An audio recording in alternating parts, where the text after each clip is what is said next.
so fortunate in this loving little family that we have here that over the years we have been offered so many opportunities to expand our territory, like in the prayer of Jabez, or learn new things, or make a difference in other people's lives and make a difference in our life.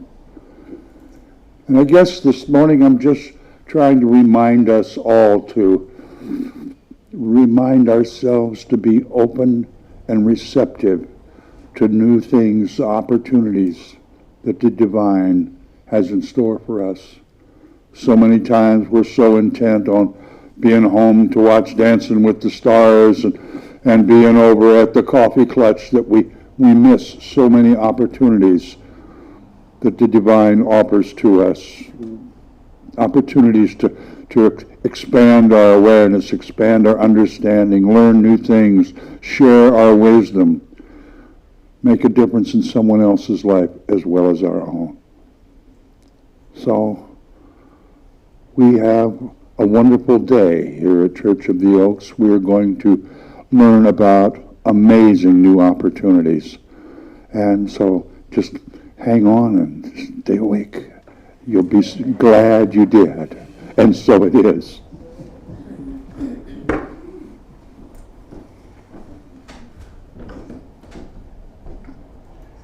I'll try to make sure that my music keeps you awake. Oh, yes. For Christmas this year, my daughter, Julie Wood, gave me a book. And I've been reading it. I finished it. It's quite an amazing book. It's called American Harvest, and the subtitle is God, Country, and Farming in the Heartland. Everything you'd ever want to know about people who farm in the heartland of this country and their vision of the country as well as God. One of the quotes that I found in here just intrigued me so much. She asked a question in the book, and the question is, and I'll ask it of you, what is the opposite of faith? An intriguing question. Does anyone here want to suggest an answer? What is the opposite of faith? Well, you don't need to, because the answer was in here and elsewhere, I found out. The author of this book, and I can't find that passage again in the book, but I'm going to read it a third time.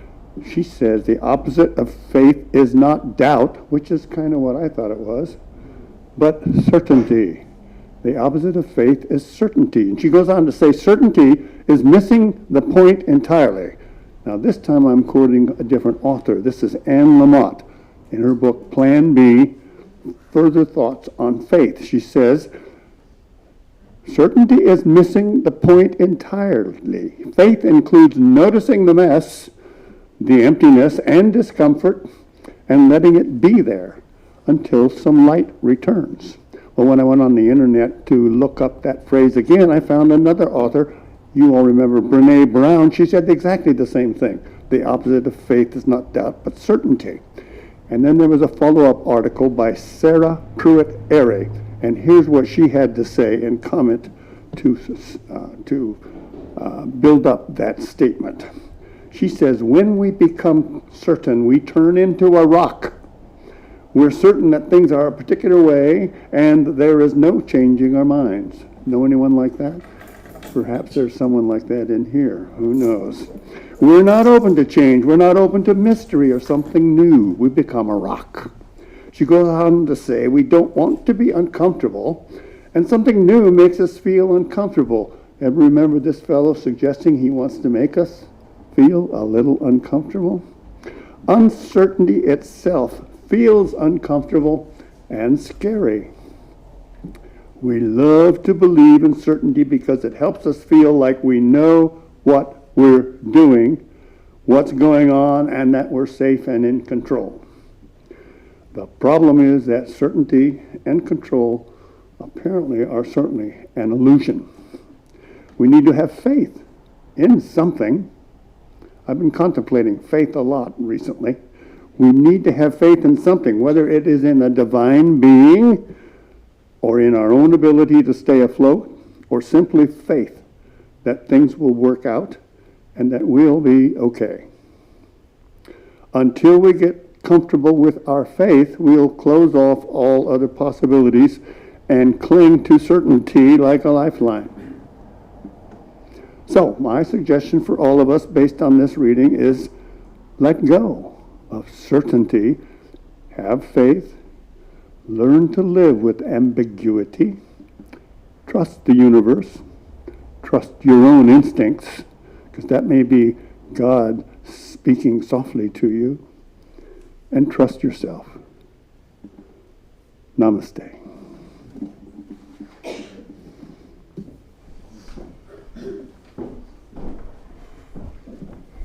Thank you very much, Wayne.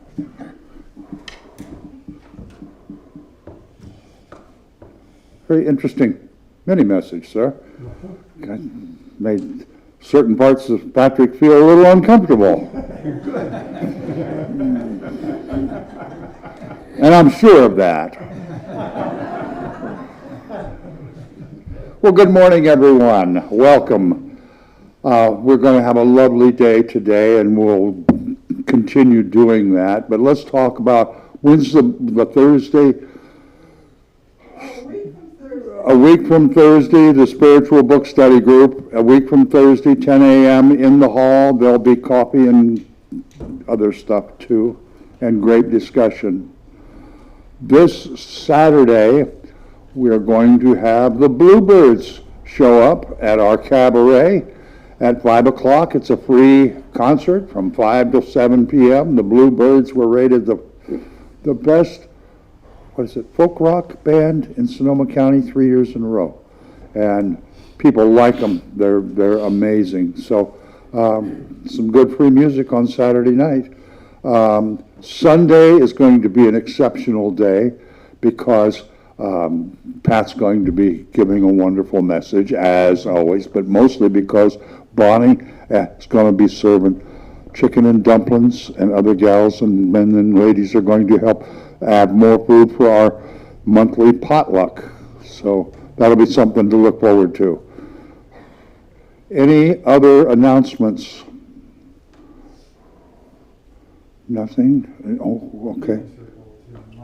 Oh, I'm sorry. Monday evening, 7 o'clock right here. Healing Circle. Anything else? Bonnie? I was thinking the altar looks just beautiful. It is beautiful. Yeah, you know what? A lot of people I saw bringing stuff in, but I think the divine made every beautiful thing on that piece of wood up there, even the wood. So thank you.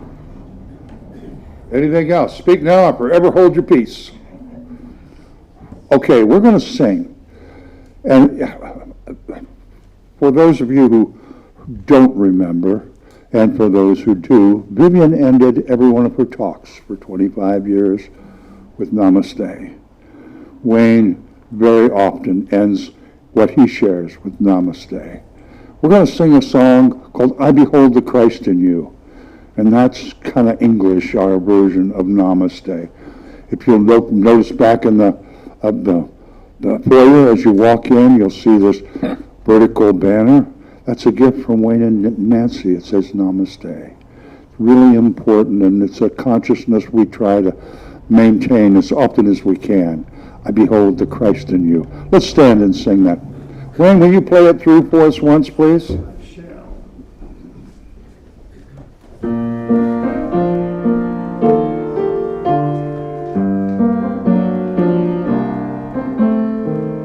We used to sing this at least once a month for years.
Now, if you are here for the first time, do not be frightened, but this is the time when we greet each other in a traditional Church of the Oaks fashion, or however you might be comfortable.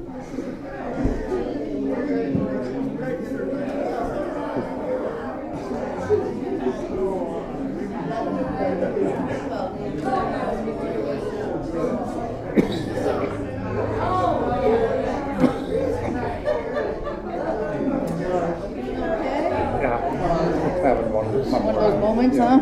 Let me squeeze all that icky out of you.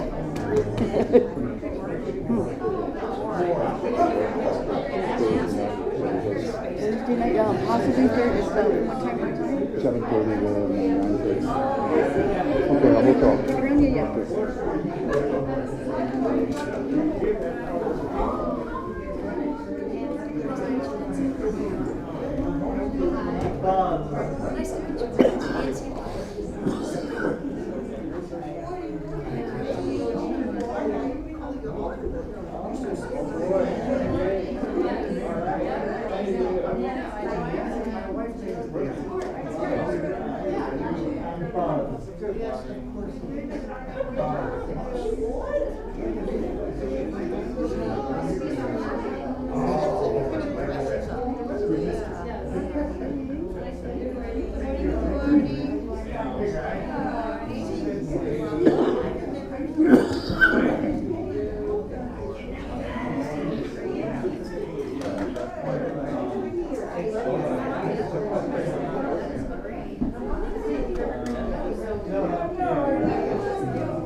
That's all right.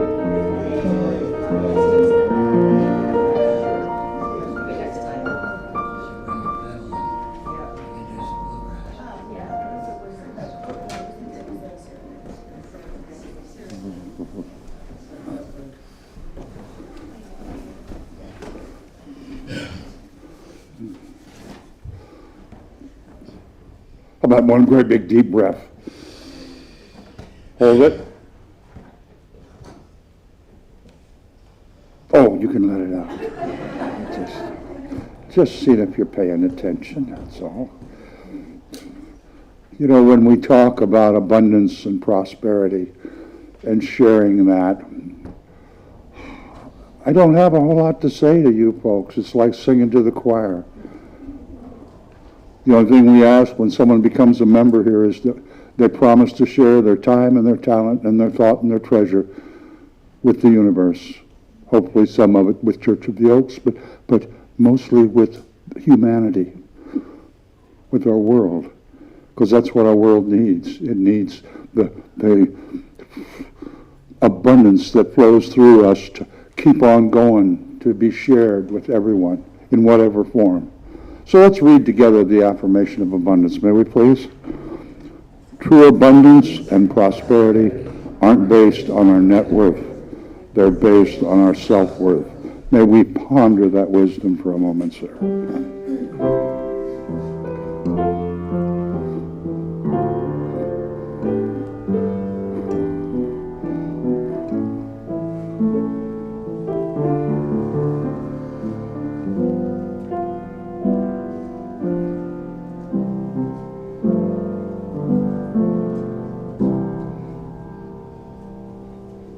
Thank you, Wayne. As we prepare ourselves for a time of meditation, let's sing together number 97 in the wings, in the stillness of the silence.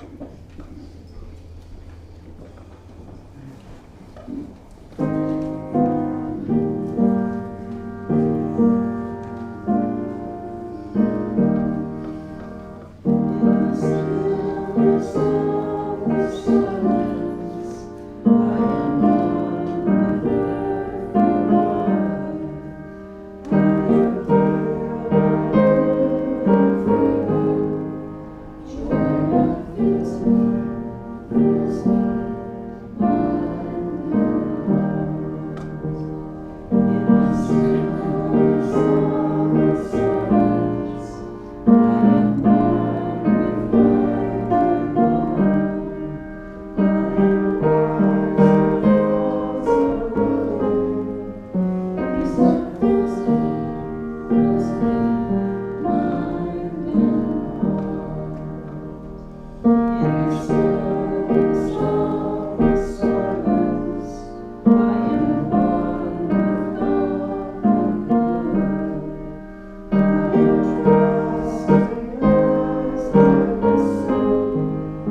For this meditation, I suggest that you close your eyes. Imagine a place where the chatter of your mind is not welcome, where you can feel tranquility. Perhaps a spot in the forest, perhaps simply relaxing in your favorite chair. Whatever place you imagine, feel the comfort and the quiet. As you settle in, take slow, deep breaths. On the inhale, envision tiny white lights filling every cell of your body, restoring you with the gentle energy of healing love. On the exhale, send out that light to all the life on earth and the earth itself. So slowly inhale the light crystallizing in your every cell. This light is for you.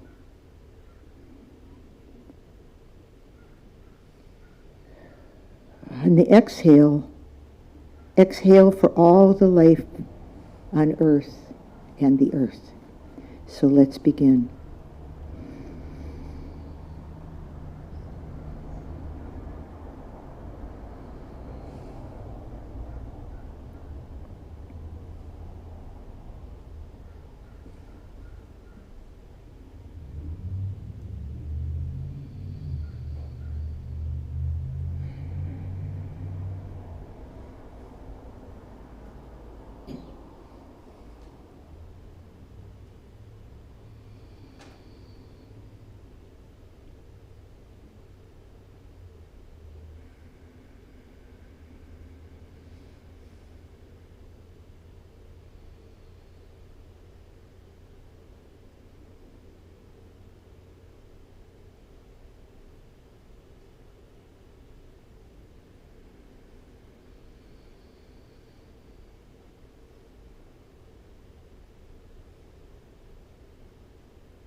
As we end this meditation, feel the light of love surrounding you and protecting you, and so it is.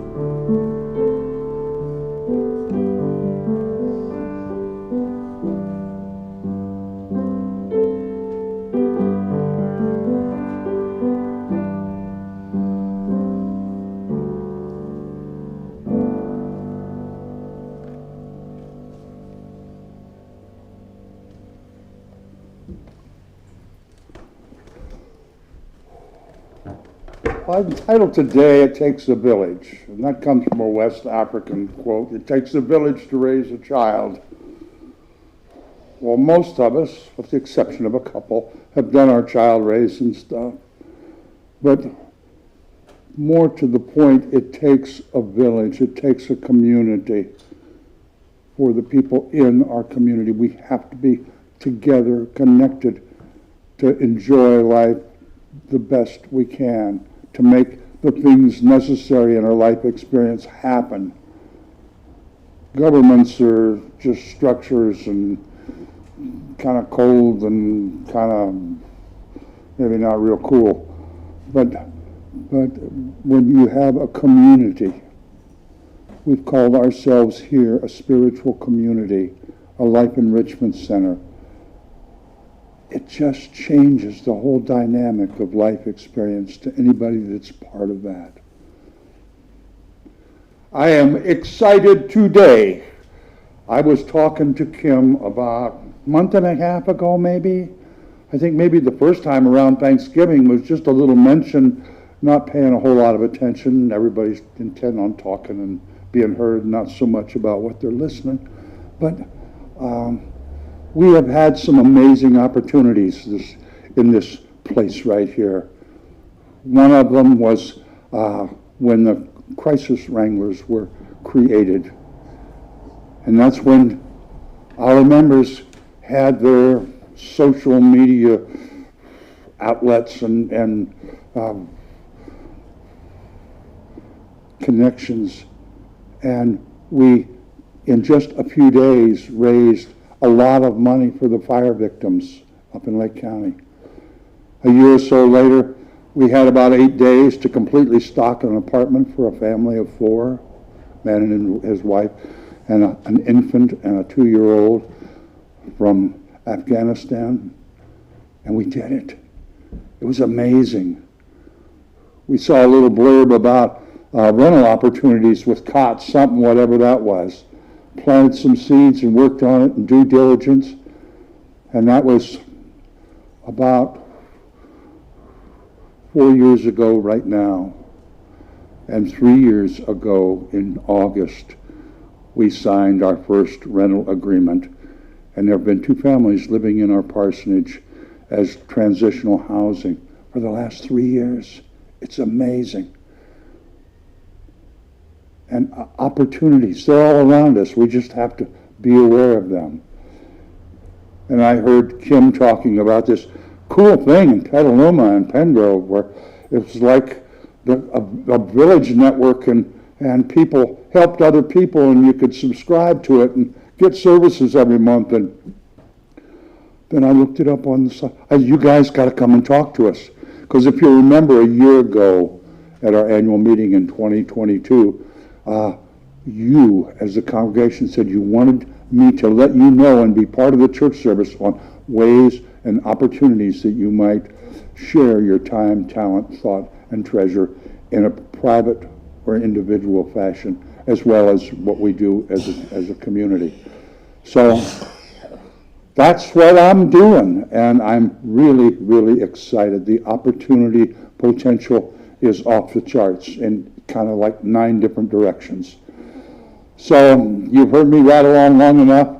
I'm going to introduce Yvonne's daughter, Kim Jellicoe, and Ann Greenblatt.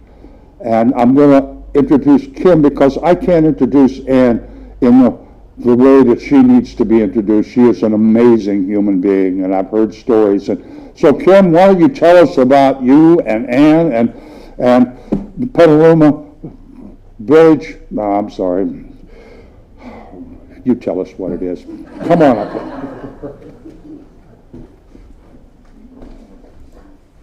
Hi everyone, I'm Kim Jellicoe, good morning, Yvonne's daughter, and I'm actually going to introduce myself briefly and turn it over to Ann because I'm really excited to hear her story, but we'll be here after church to answer questions.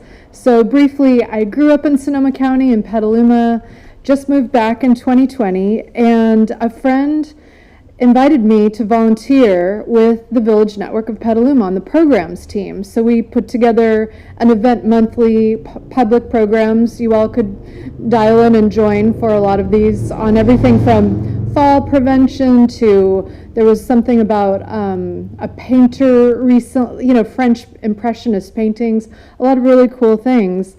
And I really loved the opportunity to get involved with helping people over 55. I'm 54, so I'm right on the cusp of being both a volunteer and a member.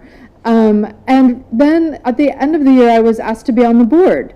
So I'm recently on the board of directors because I have a little bit of background in facilitation and strategic planning. So I'm going to be helping the Village Network to do that. So Patrick and I were talking and excited to have Anne join here. So since I just joined last year, I'm going to be learning a lot from Anne as well. So I'll let Anne introduce herself more broadly. I know that she and her husband Paul founded the Village Network of Petaluma, and she can tell you about that story and what was involved. And I'll just say the Village Network of Petaluma is a nonprofit organization of about 180 members and volunteers. Some are both members and volunteers who support community members who are 55 and older to lead happy, safe, fulfilled lives while enabling them to live in their home, whatever they call home. And we all need a little help someday. I'm trying to be the change I want to see. I want to build something that my husband and I can benefit from. But also, it feels just as good to give as it does to receive. So I've really had an amazing experience. So it's my pleasure and honor to introduce Anne Greenblatt, who founded the Village Network, and I'll really let her tell her story. I was actually Googling you, and I thought, you know what, Anne can just do so much better of a job than Google can. So I'll turn it over to Anne.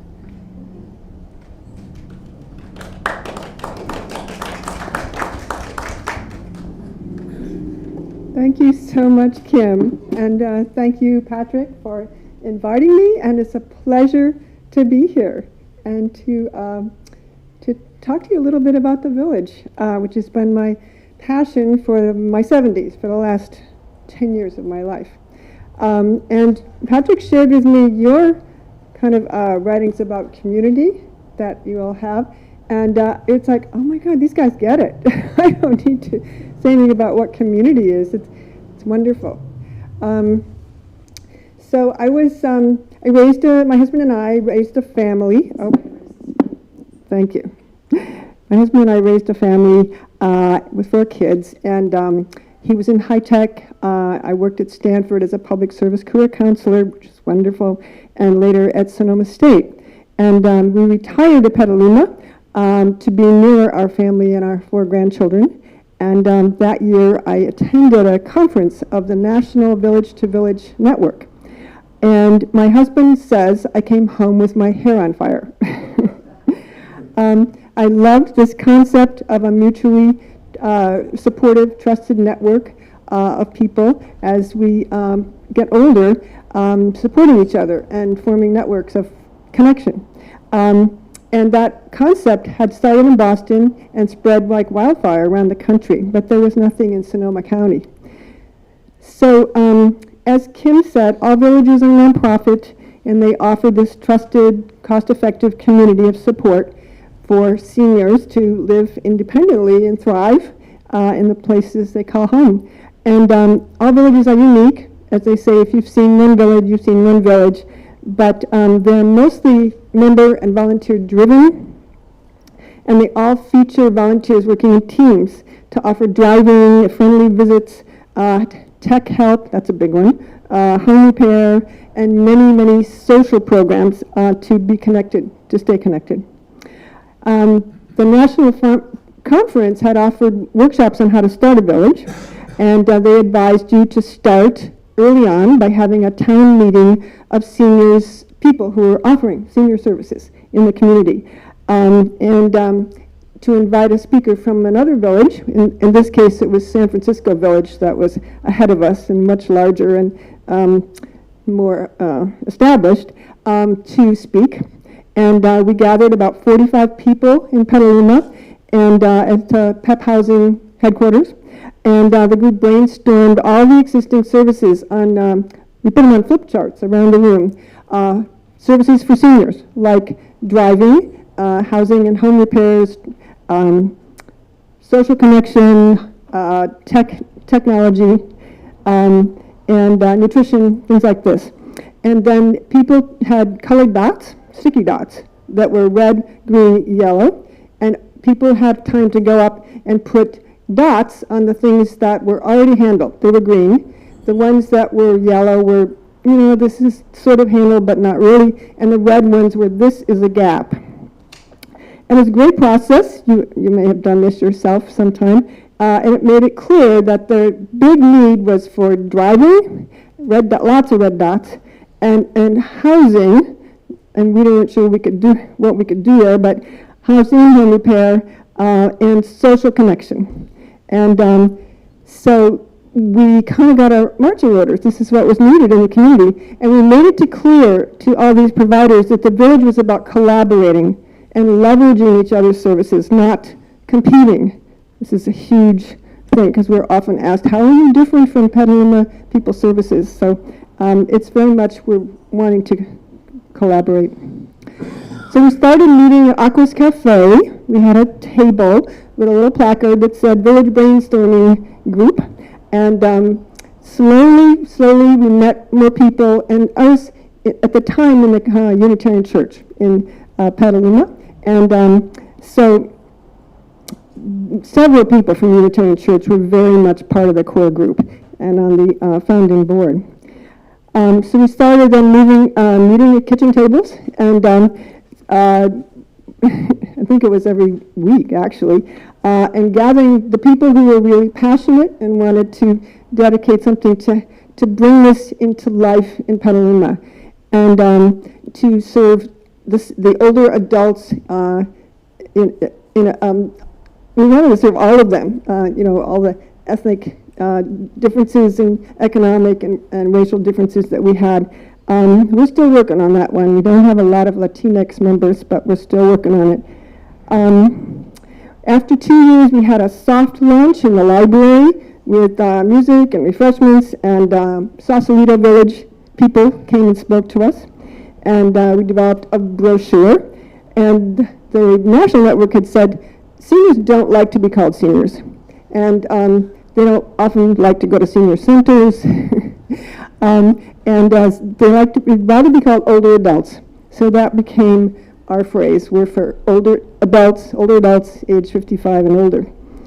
And then a lot of people thought we were senior residents, and so we decided to name ourselves the Village Network, which sounded a little bit more like you get to live in the place you call home and be connected in other ways.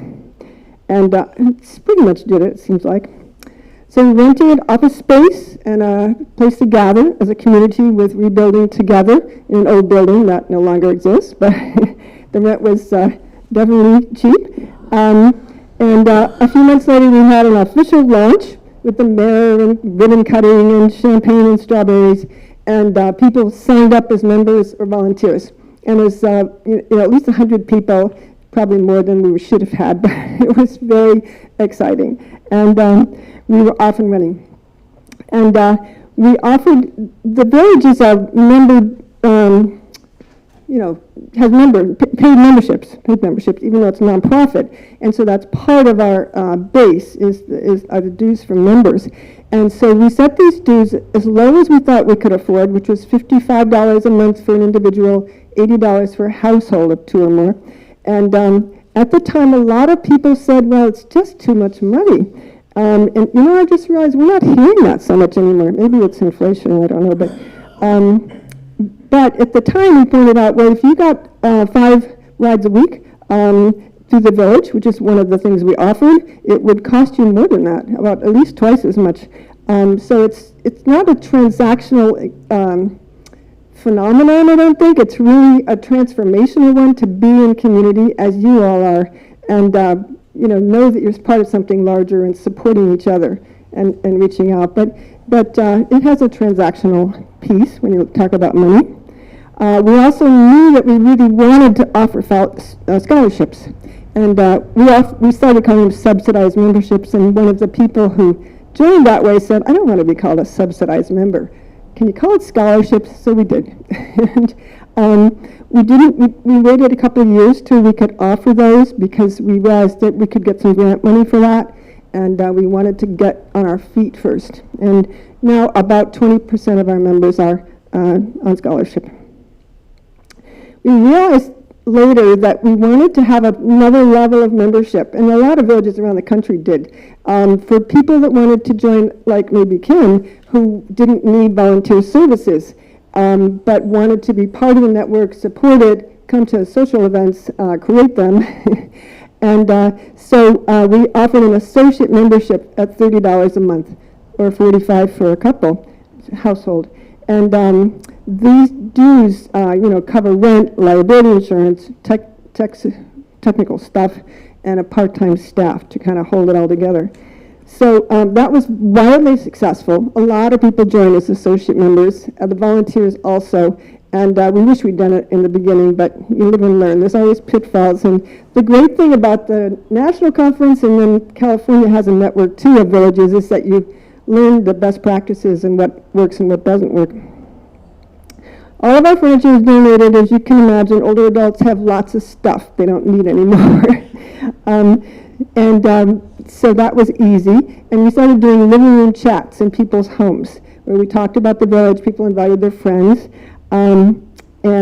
Slowly we grew, but we had to grow organically. We had to get members, and we needed volunteers to support the members. It was a balance, and it did happen that way. And a lot of the members are volunteering too. They're encouraged, even if what they want to do is maybe offer an interest group to do art projects together, which is one of the programs we offer. You don't have to be driving everywhere or something like that. So people are encouraged to look and see what they want to give to the community, and we'll find a way that they can, we hope. My husband Paul, right about then, got involved because I'm good at marketing, but not at business and technical stuff. So he had that kind of background, and so we started working together on it a lot. And really, volunteer teams are what made it happen. And there's a lot of retirees here, I'm sure, and in Petaluma, and one's moving in all the time too. And they're on teams, like the driving team, the friendly visiting team, the tech team, the newsletter team, handy person, the board, of course, and fund development. And people who are retired after the first year of vacation mode, often, including me, find that they want something that they can contribute to. And to be part of a team, you kind of miss that. You had these colleagues at work, many of us. So this works really well, I think, for people to volunteer like that. Driving, as you can imagine, is our most requested service. Most of us will have post-driving years when we're hopefully thriving, and we need a lot of ways to fill that need in the community. And the public education programs that Kim mentioned are a great way for us to reach out. We were very clear that we wanted to be reach on the library, the Petaluma Health Center has a big community place, because we really thought that we didn't want to be just associated with the Unitarian Church, because we wanted to reach a lot of people. And that I think, and now we are in the Methodist Church. We have rented space there. But now it feels like it's clear to the community that we're non-denominational, that we're trying to reach everybody. So it turned out that the Villages has a lot of interest groups, like the writing group and the gardening group and the bocce ball group, and the list goes on. And also coffee hours, drop-in coffee hours, for people to get connected and build friendships. And the thing that happened that was so wonderful, because we were holding our breath when the pandemic hit, will we survive? And we did.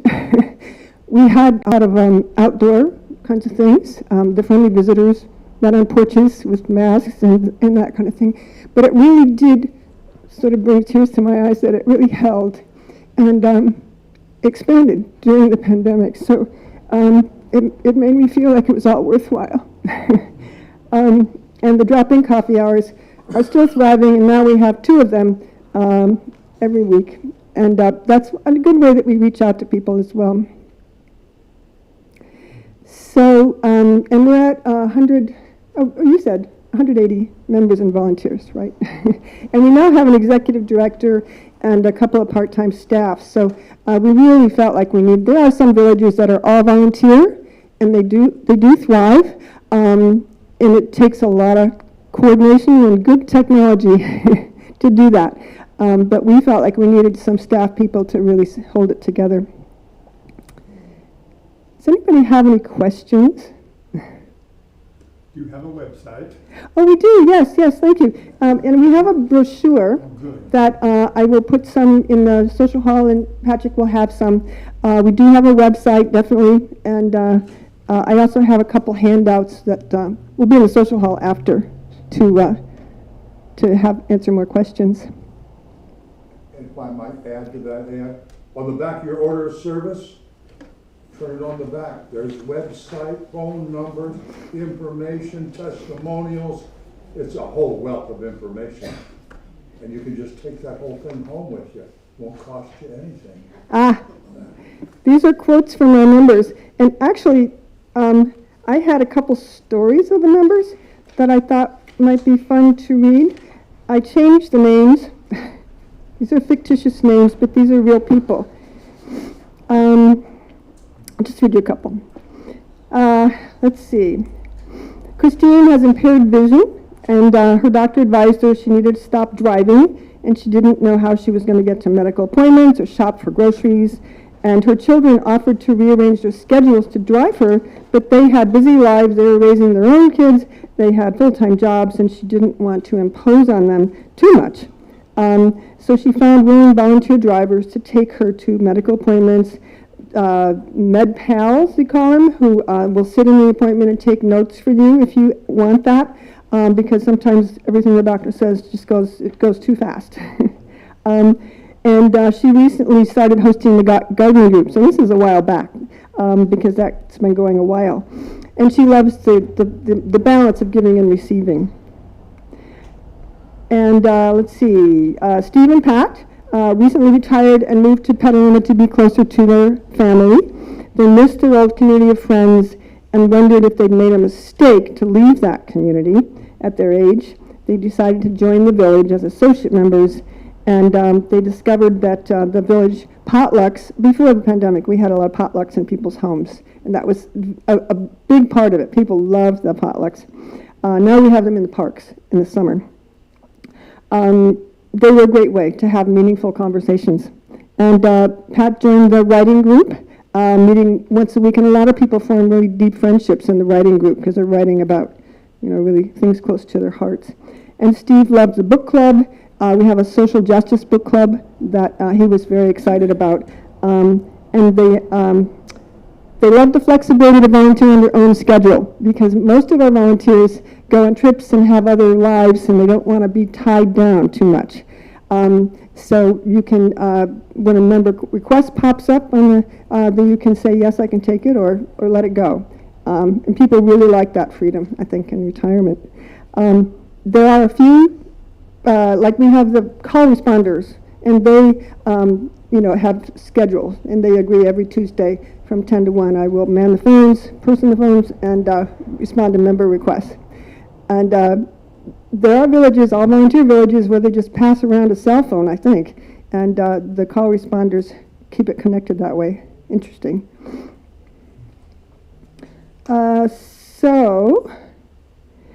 Okay, one more and then I'll stop. Sarah has a large home that she loves, a large older home, but she hasn't gone out much since her husband passed away. And she joined the village to meet new people when she felt ready to do that. And she discovered many like-minded friends, especially in the gardening group and on the game nights, which are very hilarious. We play interesting, fun games. She was also delighted to find the handy people who could come and fix all the things in her home that were broken, like the thermostat and the broken doors, and the smoke alarms batteries needed changing. When the fix-it was too much for our volunteers, she could get referrals. We have a big database. When members find a plumber or a home care agency or whatever that they really feel good about, they let us know, and we have it. We can tell people if they call, because we want to be objective and support people in that. So, any last questions? Or? How long have you been in business? We launched officially in 2014. We started working on it 2 years before that around kitchen tables. David? You mentioned churches and the other nonprofits. Are you just going church to church to let folks know in each church? I'm curious how many churches you. Yes, yes. Communities of faith are really wonderful places to find people, and they totally get it. And so we went to several churches. The St. Vincent's was a big one, and the Unitarians and the UCC, United Church of Christ, and a lot of the synagogue.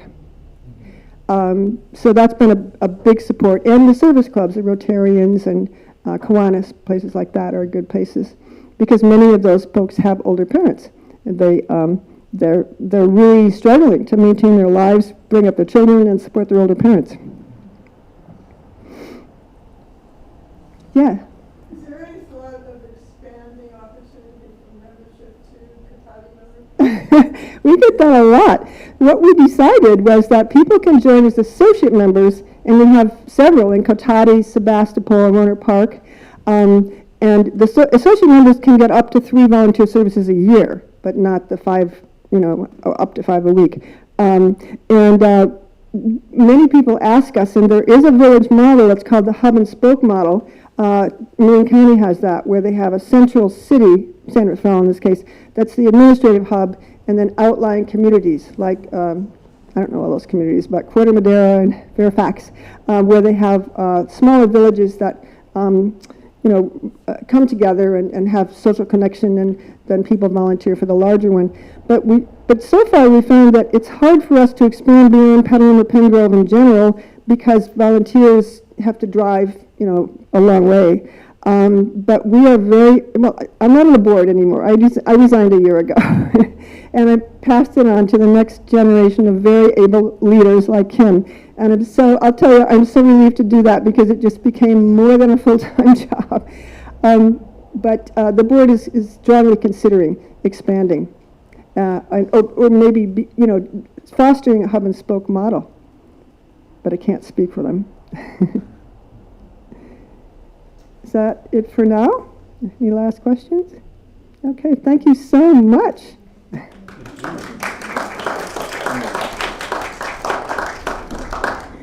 And thank you.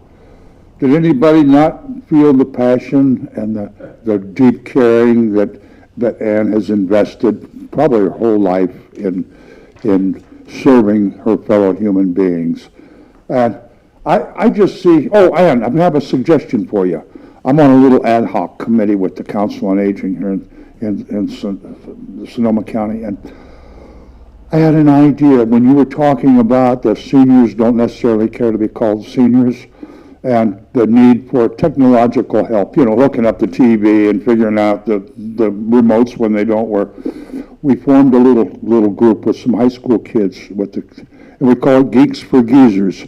And people seem to be okay with that. So just a suggestion to share the knowledge, So anyway, when I heard this and started investigating this, I see so many opportunities for every one of us. And we have this corner here, and we're the oldest corner in Kotati.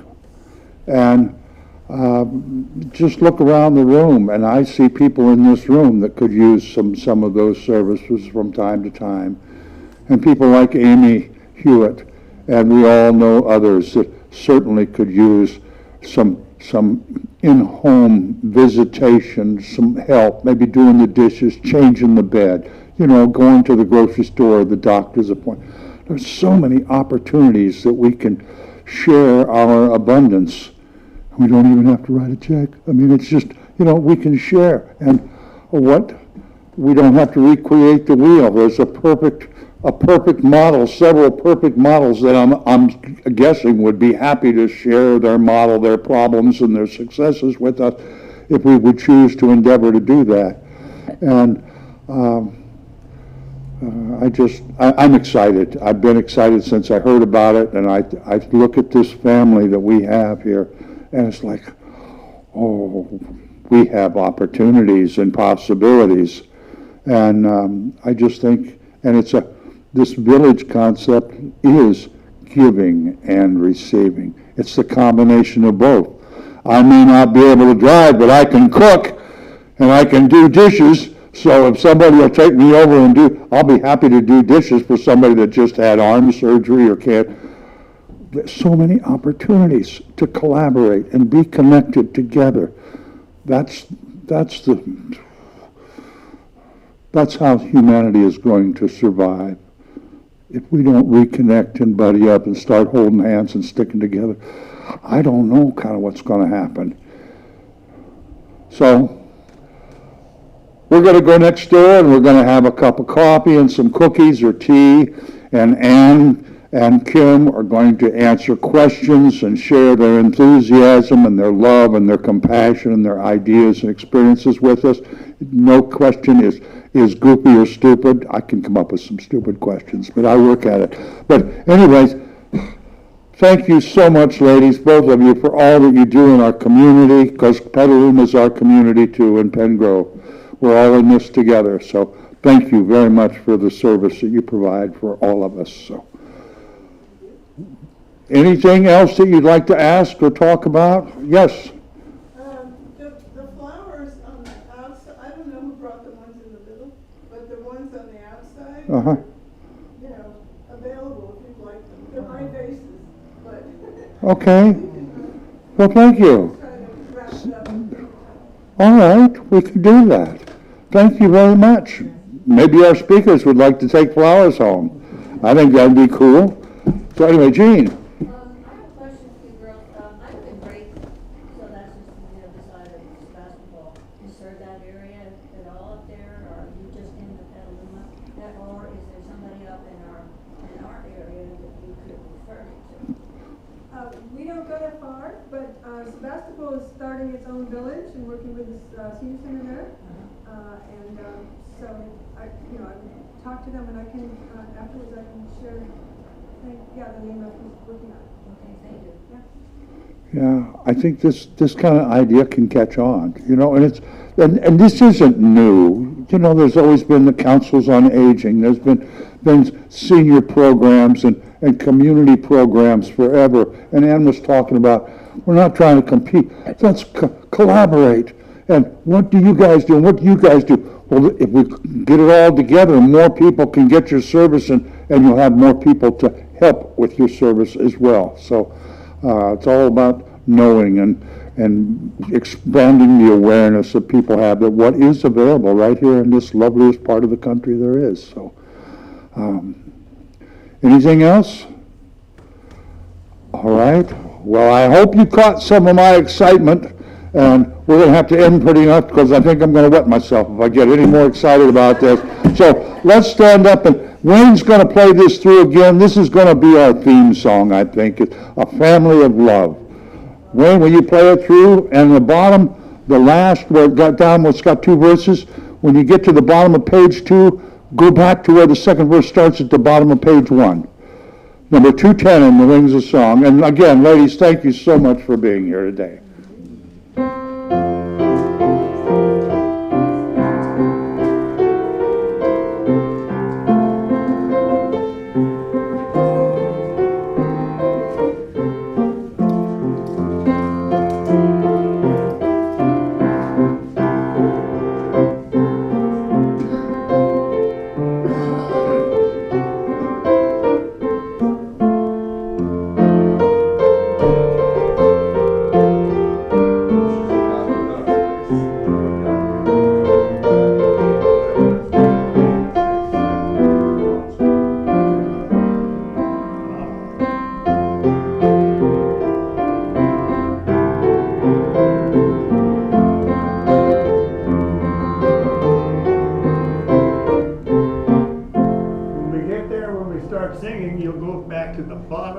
Page 210 for the second verse. But let's start the song right now.